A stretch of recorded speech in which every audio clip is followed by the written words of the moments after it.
Bonjour, alors aujourd'hui je voulais vous montrer le kit de gonflage Tesla que j'ai reçu hier. Alors, vous voyez, c'est pas très grand hein, par rapport à ma main. Donc on va l'ouvrir. Donc 94 € sur le shop de Tesla France. Envoi très rapide en quelques jours. Par contre il fallait une personne à domicile pour pouvoir signer le récépissé entre guillemets, donc il faut prévoir le coût. Alors comment ça se présente? Vous avez ici la solution de gonflage, donc c'est une bouteille qu'on peut changer. Ici vous avez le bouton soit pour juste gonfler le pneu, ou ici utiliser la solution de gonflage. Ici vous avez le manomètre, à la fois en PSI et en bar à l'extérieur. Ici vous avez le bouton on-off, donc attention, quand vous branchez sur la prise 12 volts, il faut que le bouton soit sur off. Et ici c'est le bouton pour décompresser entre guillemets, donc pour dégonfler un peu le pneu si vous gonflez trop fort. Alors maintenant on va essayer d'enlever le compresseur de sa boîte. Voilà comment ça se présente.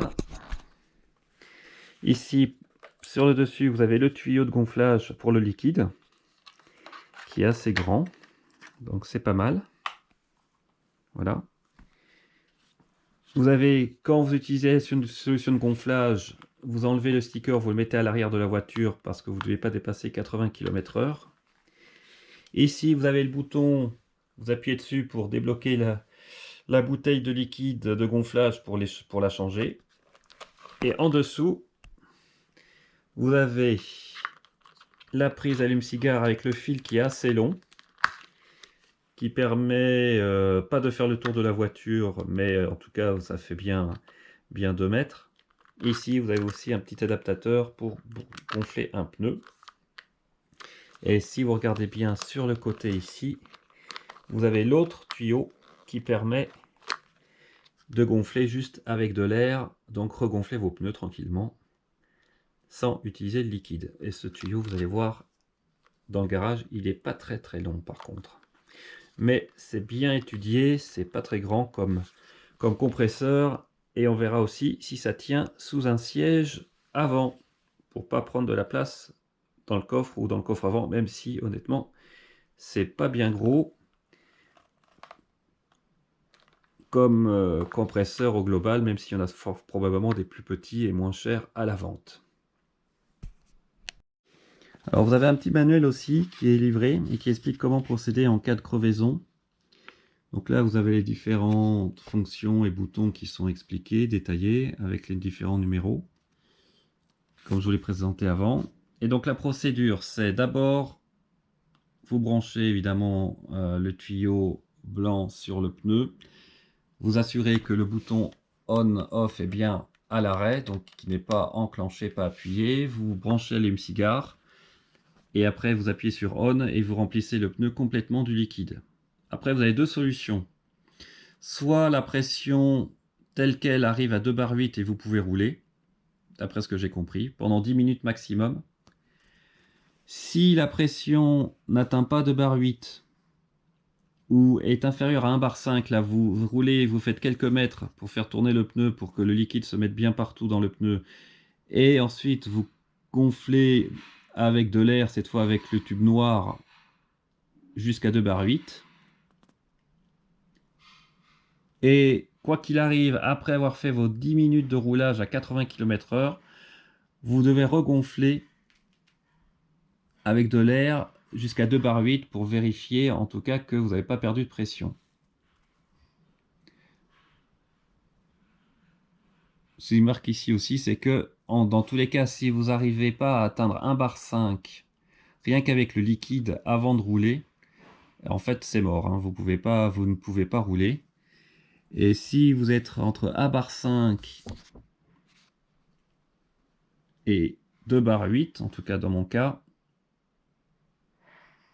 je pense que vous pouvez regonfler le pneu jusqu'à 2 bar 8, et au bout de 10 minutes maximum, en roulant en 80 maximum, vous devez regonfler le pneu à 2 bar 8 pour s'assurer que vous n'avez pas perdu de pression. Et puis de toute façon après, il faut changer le pneu.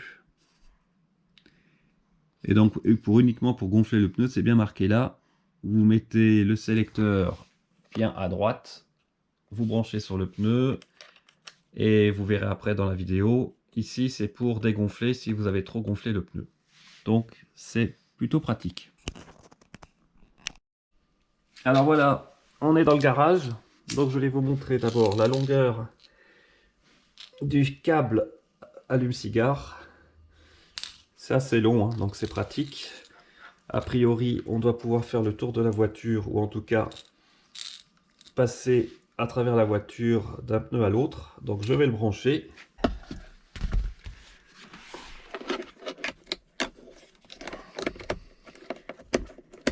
Voilà, c'est branché. Évidemment, je n'ai pas allumé le compresseur pour l'instant. Je mets bien à droite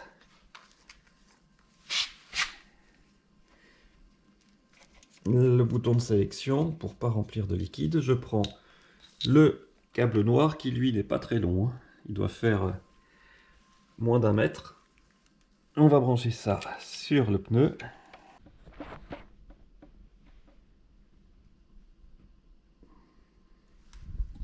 Voilà. Alors, quelle pression j'ai? 2 bars 7. Eh ben, on va compresser un peu, hein. On va voir ce que ça donne.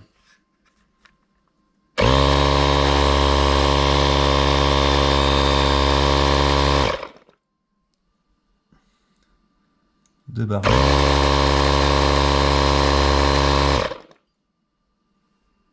Là, voyons si on décompresse un peu. Ok.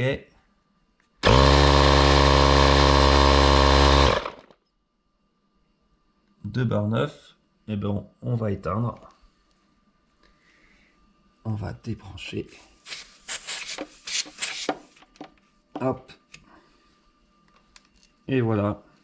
Donc c'est vraiment pas mal. Et vous avez aussi le petit sticker à mettre, que vous détachez d'ici, que vous mettez sur la voiture à l'arrière quand vous devez être roulé à moins, pas plus de 80 km/h. Et comment ensuite vous changez la bouteille de liquide en utilisant ce bouton a priori. Je suppose que sur la nouvelle bouteille, vous avez un nouveau sticker. Donc, et je vous montre par rapport à la taille du pneu, vous voyez. C'est vraiment pas très grand. Donc ce que je vais essayer maintenant, c'est de voir si ça rentre sous un siège. Alors on va voir si ça tient sous un siège.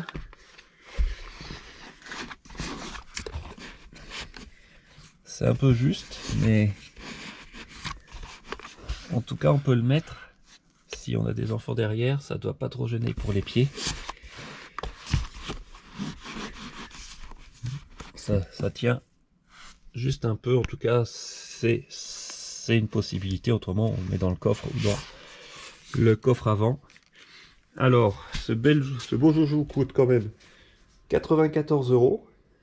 Et la question qui se pose, c'est que les pneus que j'ai, les Michelin Pilot Sport 4 T0, ils ont une bande mousse côté extérieur du pneu à l'intérieur pour limiter le bruit. Et la question c'est, est-ce que ce liquide est adapté aussi en cas de crevaison pour ce type de pneu, sachant qu'il y a une probabilité que le liquide s'absorbe dans la mousse et donc ne permette pas de colmater le pneu, la crevaison du pneu. Donc moi ce que j'avais vu, c'est qu'a priori oui c'est adapté, mais c'est pas sûr à 100%. Donc j'espère ne jamais l'avoir utilisé. En tout cas bon, pour 94 €, ça peut dépanner, en tout cas à coup sûr pour ceux qui n'ont pas ces pneus Pilot Sport 4 T0, c'est-à-dire ceux qui ont la bande à l'intérieur du pneu type mousse collée pour éviter le bruit du pneu, alors qu'il y a d'autres pneus sans cette bande qui ne font pas plus de bruit, hein. J'ai vu ça sur internet. Donc bah, écoutez, j'espère que j'aurais pas utilisé. En tout cas, voilà, en termes d'encombrement, c'est raisonnable. Après, probablement qu'il y a des compresseurs qui font le même travail pour un prix moins cher. Mais en tout cas, là, vous avez le liquide, entre guillemets, recommandé par Tesla en cas de crevaison, si vous avez le pneu adapté. Voilà, bah écoutez, merci beaucoup. J'espère que cette petite vidéo vous a plu et je vous dis à bientôt.